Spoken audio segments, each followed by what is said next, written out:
Vamos a empezar con CEO Internacional, con Álvaro. Nos gustaría saber, desde vuestro punto de vista, cuál es el posicionamiento de la empresa española en Asia, cuál es la presencia y cuáles son los principales mercados. Pues nada, muchas gracias en primer lugar a Extenda por habernos invitado a este encuentro.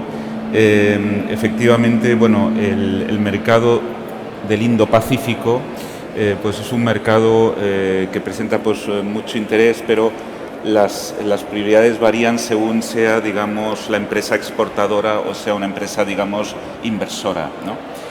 Ahí sobre todo, bueno, pues tenemos que destacar sobre todo en el sector de exportación la fortaleza de las empresas españolas. La fortaleza de las empresas españolas en los mercados depende de las barreras de entrada que existen en esos mercados y las condiciones particulares que se den en cada una de ellos, ¿no? En ese sentido, en el mercado de exportación fundamentalmente hay que destacar sobre todo el sector agroalimentario, que es uno de los sectores más importantes desde el punto de vista de la exportación, con China, Japón y Corea como principales mercados. Esos diría yo que son los tres mercados más importantes. Pero además del sector agroalimentario también hay que destacar otros, fundamentalmente el sector de la automoción, por ejemplo, donde por ejemplo Corea y Japón y también Australia son mercados también destinatarios muy importantes de nuestra exportación de componentes de automoción. Y también cabría destacar también la de los bienes de equipos en los casos de Corea y de Australia. Y finalmente tenemos toda esa parte, digamos, de producto, todo el sector, digamos, de productos químicos que juegan un papel destacado, digamos, en todos los mercados asiáticos, con muy especial atención, yo diría, a un subsector en concreto, que es el de los medicamentos, donde las empresas españolas también exportan una cantidad bastante relevante en cuanto a volumen y facturación, sobre todo a mercados como son China, con más de 400 millones de euros de facturación el año pasado, o por ejemplo Japón, con más de 100 millones de euros. Estos son un poco, digamos, los sectores, digamos, más prioritarios desde el punto de vista de las exportaciones. Ahora, desde el punto de vista inversor, el enfoque es, digamos, diferente. Y ahí viene fundamentalmente condicionado, como he dicho anteriormente, por las barreras de entrada. Podríamos destacar, evidentemente, como principal mercado destinatario de las inversiones españolas la República Popular China, con un stock de inversiones que ronda los 3.000 millones de euros y con un componente profundamente industrial, donde sobre todo destaca el sector de automoción, pero también hay que destacar también otros del sector de la química, como también de producción de equipos eléctricos, etcétera. Es decir, tiene una base, digamos, industrial importante que es muy a destacar. Después otras regiones donde existe también mucha inversión española, podemos destacar Hong Kong también, pero con una base, digamos, mucho más de servicios, donde destaca sobre todo el sector, digamos, de consultoría y servicios jurídicos, como es evidente. Singapur también, en todo lo que es la parte también de servicios en general financieros. Y por último tenemos el caso, digamos, más de Australia, que también es un país que tiene un stock de inversiones por parte de España de 880 millones de euros, donde, digamos, desempeña un papel relevante el sector de la energía, dado, digamos, el fuerte interés que muestra este mercado en el ámbito de la energía, ¿no? Entonces, bueno, los intereses varían según los mercados y las barreras de entrada que existan en cada uno de ellos, ¿no? Y en cuanto, digamos, a sectores donde en estos momentos pues está habiendo inversión en el último año y medio, pues podemos destacar pues inversiones muy relevantes en Malasia, por ejemplo, en el sector sobre todo de tratamiento metalúrgico. Hay una inversión muy importante. Hay también inversiones en estos momentos bastante relevantes en el sector de la energía en Australia y en Japón, y también en el sector de la edición en Japón. Estos son algunos ejemplos donde en los últimos años está habiendo, digamos, inversiones relevantes dentro de lo que es el contexto del Indo-Pacífico, porque hay que decir que en estos momentos el stock de inversión de las empresas españolas en esas regiones de unos 9.500 millones de euros, que si lo comparamos sobre el stock de inversión total de las empresas españolas exteriores sigue siendo bastante modesto. En estos momentos el stock de inversión de España en exterior ronda los 450.000 millones de euros. Pero bueno, más o menos esa sería un poco una visión un poco general sobre dónde, digamos, están más presentes nuestras empresas, según qué países y qué sectores. Completamente alineados con la presencia de empresas andaluzas en Asia, donde gran parte de nuestras exportaciones a Asia las absorbe China, y después ahí tenemos a Japón y Corea del Sur, que prácticamente, bueno, pues en torno al 10%, unas veces se adelanta Japón, otras veces Corea. Actualmente tenemos a Japón con un 12% y a continuación Corea del Sur, y en cuanto a sectores, pues principalmente el agro y bienes de equipo, por supuesto. Pero, por ejemplo, en el sector de exportación, si me permites, es muy destacable el caso de Japón como mercado destino. Ya sabemos, el caso de China es conocido, pero la evolución del mercado, de las exportaciones al mercado japonés han sido muy positivas, sobre todo en los últimos meses. Y hay que destacar, por ejemplo, el sector de la agroalimentación, que tiene un peso específico muy importante, además del sector farmacéutico. Gracias. Pues, Antonio, a ti te queríamos preguntar, desde tu punto de vista, tanto como asociación como empresa privada, ¿por qué las empresas andaluzas deberían considerar diversificar su presencia internacional y mirar a los países del sudeste asiático, y qué recomendaciones, ¿no?, le harías a esas empresas que ahora mismo se están planteando prospectar los mercados del sudeste? Muchas gracias, Paula. Yo quisiera empezar dando también las gracias a Extenda por haberme hecho llegar esta invitación para participar en este evento tan espectacular, y a ti también, obviamente, por la presentación que has hecho, ¿no? Bien, yo voy a hablar de mi libro, como diría Umbral, y mi libro es mucho más concreto que la zona sobre la que acaba de exponer unas cuantas ideas Álvaro. Una zona mucho más concreta, pero, si me lo permitís, tan importante o más si cabe que las otras. ¿Por qué hay que diversificar hacia el sudeste asiático? Hay varias y múltiples razones. En primer lugar, y por lo que se refiere a las empresas andaluzas, en la estrategia de internacionalización de la economía andaluza para el periodo 2021-2027 hay una recomendación en este sentido, de descargar un poco la concentración que existe en exceso en algunas zonas como es la Unión Europea o América. Yo creo que es una recomendación acertada. ¿Y por qué es acertada? Acertada porque el sudeste asiático es un conjunto de múltiples realidades. Es una realidad geográfica que abarca más de 4.000 millas desde la parte más occidental, Golfo de Bengala, Océano Índico, hasta la parte más oriental, Océano Pacífico. Es una realidad política que es constituida por la Asociación de Naciones del Sudeste Asiático, ASEAN. Es una realidad económica y comercial reflejada en la Comunidad Económica ASEAN, constituida a finales del año 2015, también porque refuerza esta realidad por la Asociación Económica Integral Regional, constituida por la ASEAN, más China, Japón, Corea del Sur, Australia y Nueva Zelanda. India, de momento, todavía no se ha decidido. Y también por dos tratados de libre comercio firmados entre la Unión Europea y Singapur y Vietnam. Esto ya da una idea.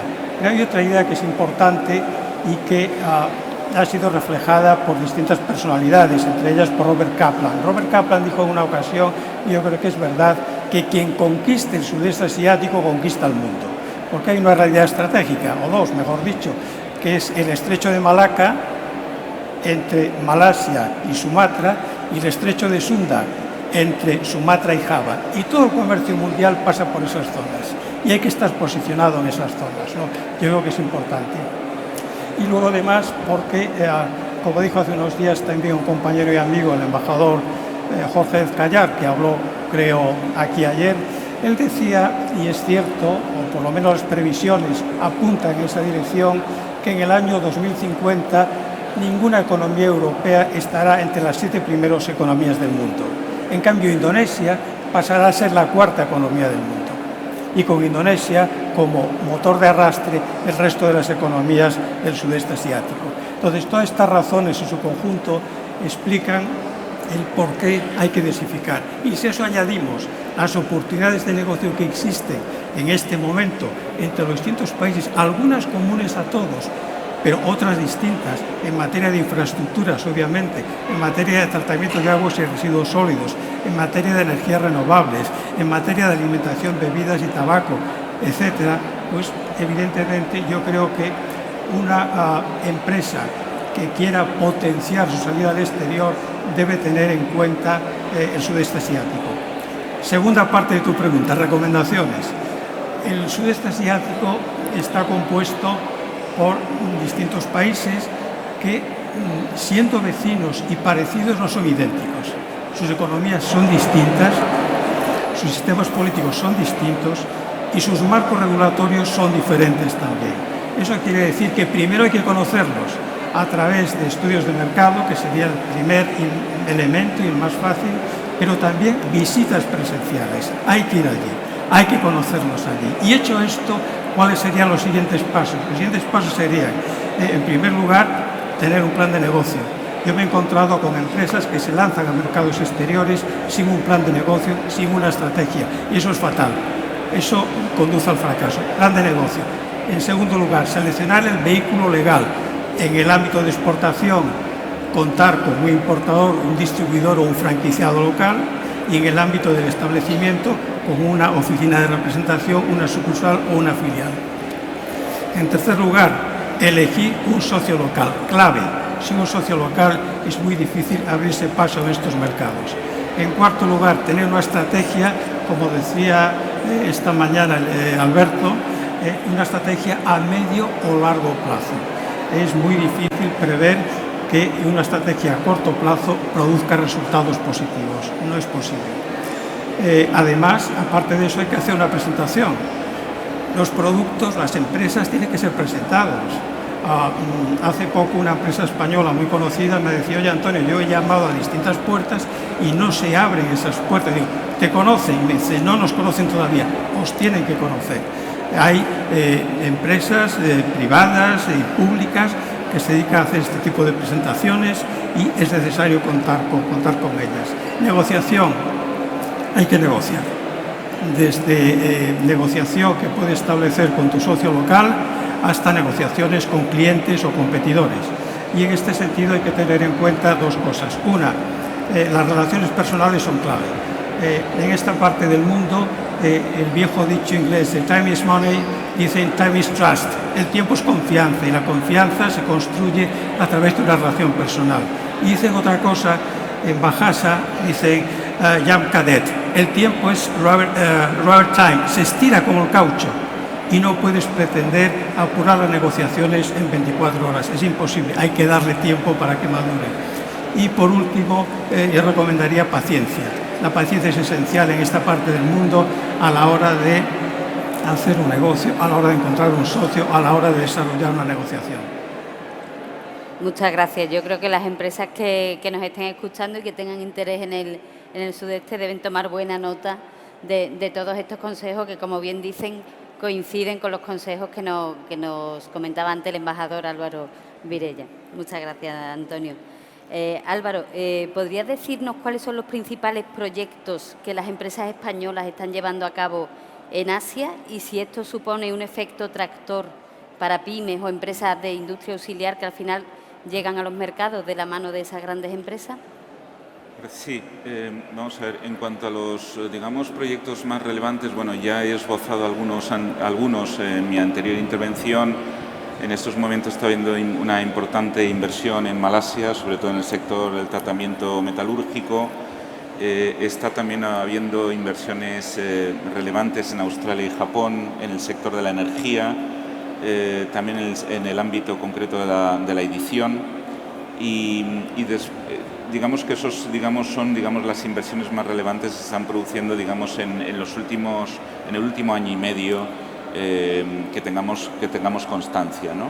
Evidentemente, después también, por ejemplo, el mercado australiano en estos momentos es un mercado que muestra mucho interés para muchas empresas, sobre todo de los sectores relacionados con infraestructuras, energías renovables, temas de tratamiento de agua, por ejemplo. Eso es uno de los mercados, pero no es el único mercado evidentemente de interés. Y en cuanto al efecto tractor, donde se evidencia más claramente ese efecto tractor fundamentalmente es en el sector servicios, yo diría.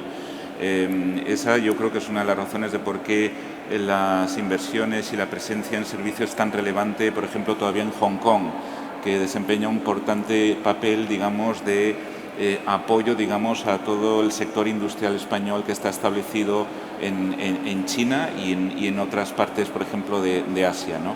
Y el mismo papel también puede desempeñarlo, aunque en menor dimensión, también Singapur, ¿no? Ese es uno de los ámbitos, todo lo que es la parte de servicios profesionales. Pero después tenemos también otra que es la que está relacionada también con servicios de ingeniería. Y en cuanto yo diría que equipos, depende. En cuanto a equipos yo diría que depende fundamentalmente de si las empresas son capaces de desarrollar, digamos, proyectos llave en mano en mercados como Australia o en India, que en ese caso evidentemente también puede tener un efecto tractor en la, digamos, exportación de equipos a esos mercados. Uno de los aspectos en los que me gustaría incidir es que, siendo consciente de que ese efecto tractor hay que aumentarlo, desde hace un año se ha puesto, bueno, se ha habilitado por ejemplo, a través de la línea de FIEM, la línea de financiación para proyectos de viabilidad, que es con cargo a fondos no reembolsables. Y esta es una vía que evidentemente, por ejemplo, la Secretaría de Estado quiere utilizar fundamentalmente para que se puedan diseñar, digamos, proyectos de diferente tipo que puedan ser, digamos, ejecutables en mercados como los asiáticos y que tengan evidentemente un efecto tractor en el sector servicios y también en el sector industrial español. O sea que, bueno, se está intentando evidentemente que ese efecto tractor sea mayor. Eso evidentemente depende de la capacidad de atracción de inversiones, de la capacidad que tengamos de inversión evidentemente en la región, ¿no? Gracias. Muchas gracias. Pues continuamos con nuestra entrevista, Antonio. Nos gustaría saber de los mercados en el sudeste donde tú te estás moviendo, qué imagen tienen los productos y servicios de las empresas españolas y cómo podríamos contribuir a mejorar esa imagen en destino. Las empresas españolas en general son lo que en términos ingleses se denominaría late comers. Somos los últimos en llegar a esta zona del mundo. Antes que nosotros, empresas alemanas, inglesas, británicas, italianas, holandesas, belgas nos han precedido y estamos llegando un poco tarde, lo cual no quiere decir que aunque lleguemos un poco tarde no haya todavía un amplio espacio de negocio para las empresas. Lo hay, existe, dependiendo, como digo, de los países. En este momento, anteayer, en una conferencia que daba en Madrid el embajador de Malasia, estuvo comentando el 12º Plan de Desarrollo Económico de Malasia, con nuevas oportunidades y incentivos para empresas españolas y extranjeras en general. Yo creo que todo esto hay que aprovecharlo. Cada país tiene su plan de desarrollo económico, haciendo hincapié en determinados aspectos que varían según los países, pero hay algunos que son comunes a todos. Por ejemplo, infraestructuras son comunes a todos. Es un sector en el que hay empresas españolas de ingeniería civil, de construcción, que están haciendo, hace unos días que estuve en Filipinas, hay empresas españolas importantes ahí desarrollando proyectos en materia de infraestructuras importantes. En energías renovables también, aun cuando hay algunos países como Malasia, Indonesia, que cuentan con gas y petróleo, pero también están apuntándose al desarrollo de energías renovables en la zona, ¿no? El tratamiento de aguas y residuos sólidos en todos los países de la zona es un tema recurrente y donde hay oportunidades de negocio. Alimentación y bebidas, exactamente igual, con un pequeño matiz tratándose de Malasia e Indonesia. Siendo como son dos países musulmanes, ahí hay que tener en cuenta que los productos de alimentación y consumo e incluso de cosmética y productos farmacéuticos tienen que atenerse a las reglas de la Sharia, la ley islámica, que marca cuáles son los patrones que tienen que cumplir estos productos para adaptarse, para ser halal, es decir, productos permitidos. ¿Qué es lo que he hecho yo de menos en el desarrollo de negocio de nuestras empresas? He hecho de menos a veces el que una presencia física en estos países. veo que entidades como Stenda, a través de misiones comerciales, están arropando a las empresas para que esta presencia física sea mayor.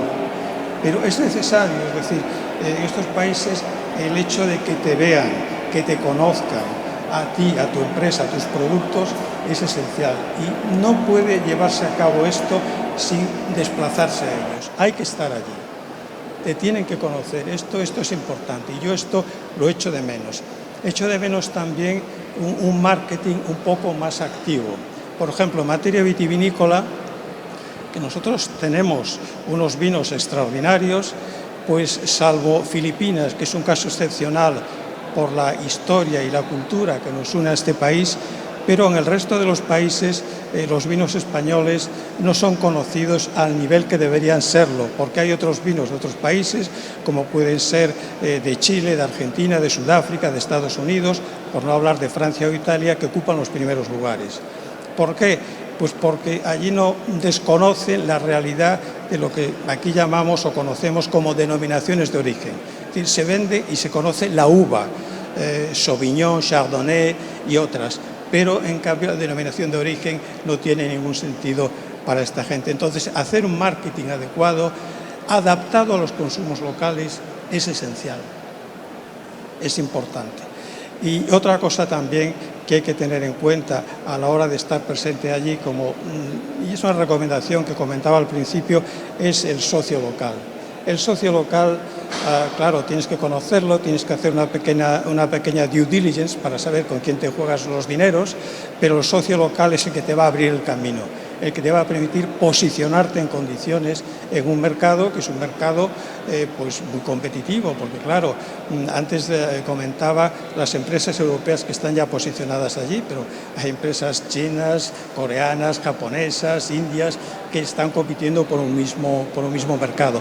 Pero bueno, está abierto a todos, en unos casos más, como es Malasia o Singapur, son mercados más abiertos, más liberalizados. Últimamente Vietnam, que está siguiendo un desarrollo de capitalismo de Estado muy agresivo, liberalizando mucho su economía, y hay otros como Indonesia, que la lista negativa de inversiones le están dando la vuelta, convirtiendo en una lista positiva de inversiones. Tailandia también está liberalizando su economía. En fin, yo creo que hay unas posibilidades enormes de hacer negocio ahí, pero hay que conocerlos, sin que sirva de excusa lo que a veces me dicen algunos empresarios, es que está muy lejos, es que el idioma es distinto, es que la cultura es distinta. Lo es para todas las empresas europeas. ¿Y por qué ellas están y nosotros no? Esa excusa no debe servir, porque si nos internacionalizamos tenemos que saber al hacerlo que hay riesgos, y esos riesgos tenemos que asumirlos enfrentándonos a todos estos retos. De acuerdo contigo, y me alegra conocer algunas de esas claves que queríamos desvelar, porque son claves en las que ya estamos trabajando, por ejemplo, en el sector halal. Está por aquí mi compañero Javier Domínguez, que estamos preparando una jornada halal. Si alguna de las empresas se quiere reunir con él ahora en la zona abierta, puede hacerlo. En Filipinas estamos intensificando las acciones que estamos desarrollando allí. Estamos trabajando en una misión directa que tendremos para el primer trimestre del año que viene, y incidiremos en esa presencia recurrente e insistente en los destinos para tener éxito. Muchas gracias. Álvaro, ¿podrías decirnos la COE en qué herramientas se apoya para hacer promoción internacional en estos mercados? Bueno, yo diría que más que herramientas tenemos, digamos, líneas de actuación. Yo diría que una de las más importantes, evidentemente, es que nosotros participamos y colaboramos en la organización de delegaciones y encuentros empresariales, de aquellas visitas de Estado y oficiales que se realicen al exterior. En estos momentos, por ejemplo, vamos a participar en un encuentro en Seúl con motivo de la visita a Corea del presidente de gobierno Pedro Sánchez. Recientemente pues estuvimos también en Sídney organizando un encuentro empresarial con motivo de la visita a Australia de la ministra de Industria, Comercio y Turismo. Eso, digamos, es el primer ámbito donde, tenemos una actividad pues muy intensa, tanto de actividades que desarrollamos en esos mercados como también en nuestra sede cuando tenemos que recibir, digamos, a jefes de Estado, ministros de esa región, y nuestra función fundamentalmente pues es dar a conocer las oportunidades de negocio y fundamentalmente también facilitar, digamos, los contactos empresariales e institucionales. Ese sería, digamos, un ámbito que nos lleva pues mucho trabajo, pero no es el único. Nosotros hacemos también un seguimiento muy cercano de todo lo que es la política comercial de la Unión Europea. Seguimos muy de cerca todas las negociaciones comerciales que está siguiendo, por ejemplo, la Unión Europea en estos casos, todavía con Indonesia, que todavía está en un estado, digamos, que requerirá cierto tiempo hasta que podamos concluirlo con éxito. Por ejemplo, las negociaciones comerciales con Nueva Zelanda, que ya han terminado y que ahora está pendiente de firma y de posterior entrada en vigor. Y también estamos siguiendo las negociaciones comerciales, por ejemplo, con Australia, que están en un estado, digamos, bastante avanzado. Ese es un ámbito en el que estamos trabajando de manera muy intensa, con posicionamientos y fundamentalmente tratando de informar a las empresas y también recibir por parte de las empresas aquellos ámbitos en los que nosotros tenemos que incidir más frente a las autoridades públicas españolas y comunitarias sobre aquellas áreas donde estamos más interesados en que haya una mayor apertura de mercado. Y posteriormente también estamos siendo pues muy activos en todo lo referente a lo que es definición de lo que es la política de apoyo a la internacionalización de la empresa, cuyo máximo, digamos, documento en el caso de la Estrategia Española de Internacionalización es el documento de Estrategia de Internacionalización de la Economía Española y los planes de acción bienales. Y en cuanto a los instrumentos a los que tú hacías referencias, nosotros no tenemos instrumentos propiamente dichos, pero lo que sí hacemos es una intensa labor de información de los instrumentos que tienen tanto el ICEX, COFIDES, CESCE o el ICO, ¿no? Por ejemplo, recientemente pues hemos dado a conocer dos instrumentos del ICEX que a nosotros nos parecen muy interesantes, como es ICEX Vives. ICEX Vives es un nuevo programa que tiene fundamentalmente por objeto financiar, por ejemplo, financiar el envío de profesionales, jóvenes profesionales por parte de las empresas a los mercados exteriores, siguiendo un poco el modelo francés y se puede hacer no solo enviando a las filiales, sucursales o oficinas que tenga la empresa española, sino también puede hacerlo, lo puede hacer, por ejemplo, con su proveedor, por ejemplo, ¿no? O sea, es un instrumento muy interesante que te permite pues enviar profesionales a nuevos mercados para que empiecen a conocer ese mercado y a, digamos, aumentar la presencia de la empresa en esos mercados. Y después también hemos dado a conocer un instrumento que a nosotros nos parece también muy interesante, que es los estudios de viabilidad del FIEM con cargo a fondos no reembolsables, que hay un fondo disponible hasta el 2024 de 50 millones de euros